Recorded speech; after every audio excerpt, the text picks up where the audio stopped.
Welcome to GE Spotlight, and my guest today is going to be a very familiar face on this program because he's the CEO of APEX and therefore somebody we need to talk to on an ongoing basis because there's so much happening at APEX at the moment, it's hard to keep track of it. But Joe, welcome along. Thank you for having me, You've got some rather exciting news to impart to us today. Tell us all about Flight Track. Yes, so one of the key initiatives for APEX moving forward into 2016 is going to be the APEX Flight Track initiative. What this will do for the industry for the first time ever is to combine tracking data from airlines alongside hardware data and content data so that we can have a centralized database for the industry of exactly what is showing on which aircraft at which time. That sounds a very ambitious project. It is, and it's one of those things where you need to take it step by step. So as we close out the year, we are going to be putting together the scope for those initial key steps that we believe will be occurring with the airlines and with centralized flight data showing every aircraft movement in the world, which is available through flight tracking systems, and combining it with key hardware and airline data that will give an overall picture of the exact movements of the aircraft with in-flight entertainment. Do we have a partner to help us in this endeavor? We do. We have a major technology partner that I can't talk about publicly yet because one of the requests, as we've been working through this, is we want, instead of just selecting one partner, we want to make certain that we select the right partner in this process. So we're endeavoring to that end to be very diligent as we close out the year. We envision over the first quarter putting together the key components, going through beta, and then releasing a solution in the second quarter of 2016. Why the need for this? What's driving it? Sure, from my perspective, I looked as the new CEO of APEX at what we could do to best serve the industry. And from studios and from independent distributors and from airlines and from CSPs and hardware manufacturers, everyone told a similar story in a different way of having a problem where there was not this information easily and readily available. It's something that we as a nonprofit association can put together in a responsible way, protecting proprietary data and putting together a common and secure industry database. How will it benefit movie distributors? Let's take the various component parts, the various people that will have, if you like, this will impact.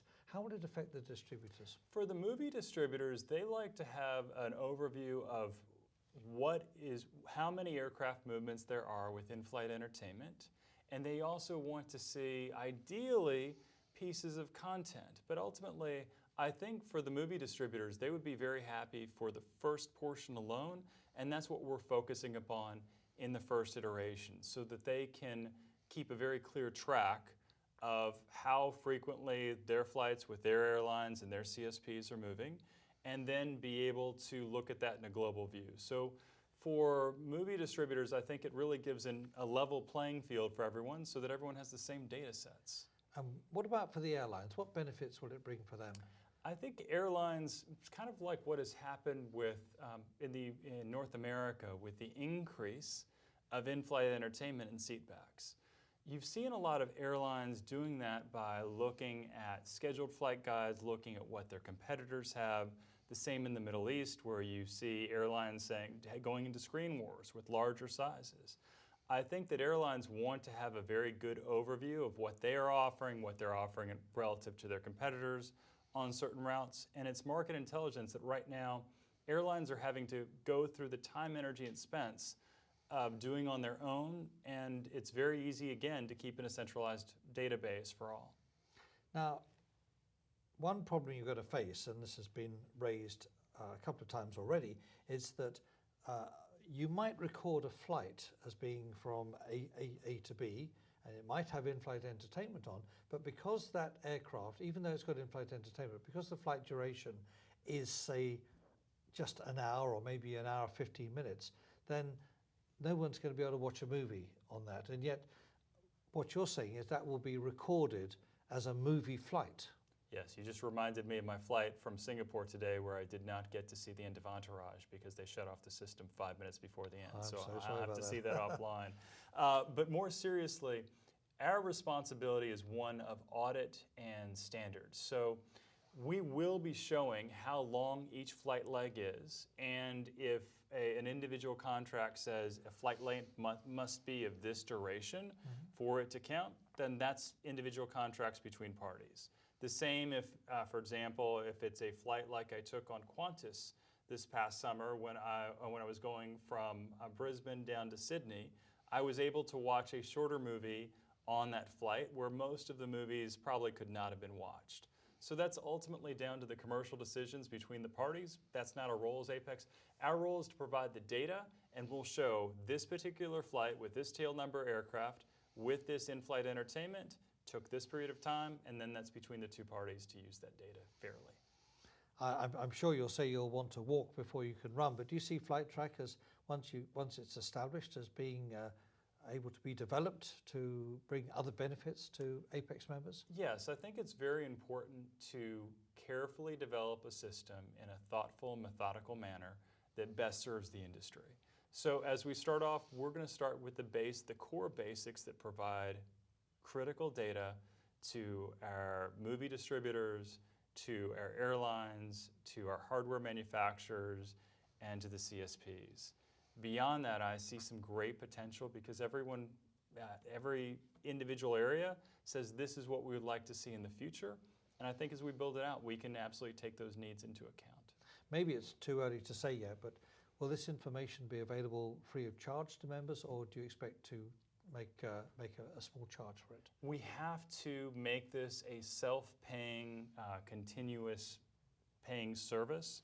So for example, if you are a very small independent distributor that distributes on 2 airlines, perhaps the charge is less. Initially, we simply as Apex need to make sure that this is a vehicle for us that pays for itself. And you can imagine from a development perspective, what is required to do this is substantial.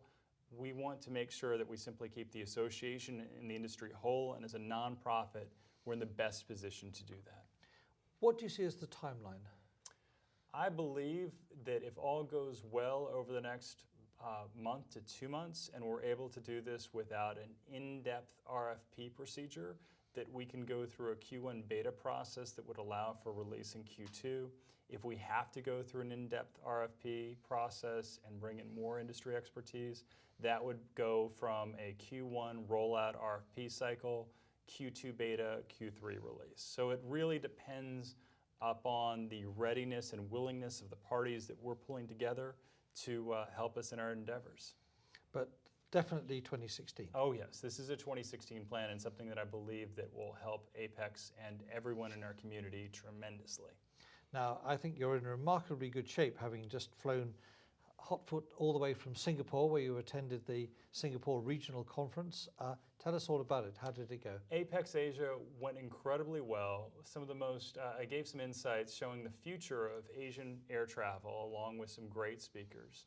I would say the key data points that I took away from it were that Asian passengers really place more on comfort than they do on seat space. So it's more important in the Asian marketplaces, according to our global survey, that if they're in a slimline seat that is supposed to be as comfortable as the previous seat, you really need to make sure, because they care more about that than in terms of distance. The other factor was that in every region around the world, our Asian customers brought more devices than anyone else, yet they valued the in-flight entertainment more than any other marketplace.